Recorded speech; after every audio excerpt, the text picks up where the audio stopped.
question, students may be tested on formula of compound. If you look at the question, say you should write down the valency of the underlying element or radicals in the compound. For the A part of the question, before you arrive at ZnCl3, which is zinc chloride, you must have passed through a step where valency of 2 is written for zinc and chlorine have valency of 1. So it is after the exchange of their valency that 2 for zinc go to chlorine and 1 for chlorine go to zinc. So therefore, the valency of zinc in that compound is 2. The valency of zinc is 2. For the second one,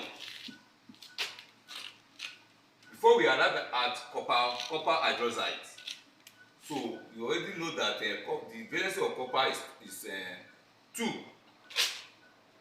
Copper 2 hydroxide. The valency of copper is 2, while that of OH radical is 1. So it is after the exchange of their valency that 1 for OH will go to copper, while that 2 for copper will go to OH. Therefore, the valency of hydroxide in that compound is 1. For the third one,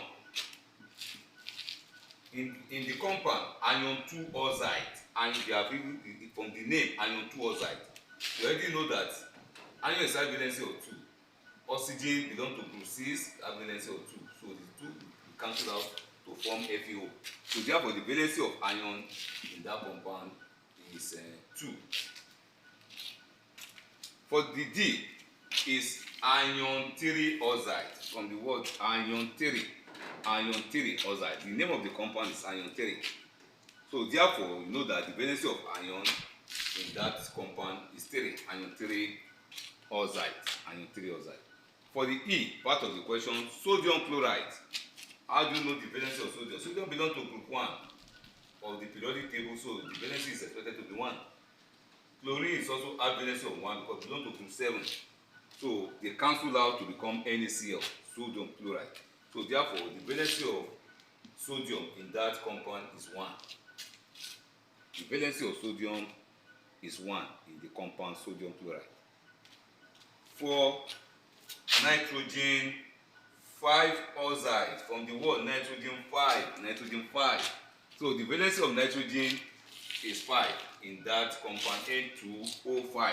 The valency of nitrogen is 5, nitrogen 5 oxide, because nitrogen is expected to have the valency of 5 in that compound, while oxygen is having valency of 2.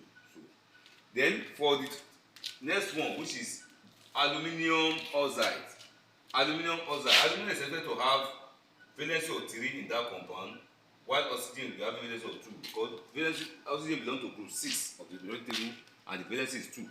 Aluminum belongs to group 3 of the periodic table and the valency is 3.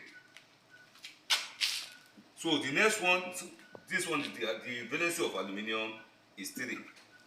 For the next one, lead 2 chloride, from the word lead 2, so the valency of lead is 2 in that compound.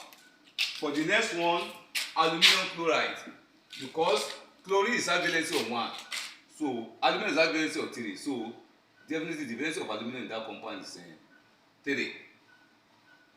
Iron 2 tetrasulfate 6 for J, iron 2, so the valency of iron in that compound is 2. Iron 2 tetrasulfate 6, iron 2 tetrasulfate 6. Then for the K, lead 2 triozonate 2, so the valency of lead in that compound is 2. Then for the last one, which is phosphorus 3 oxide, so the valency of phosphorus in that compound is 3. So I believe that it is everybody understood it, and you will be able to apply it anytime you have questions relating to what you have on the board in any examination. Thank you.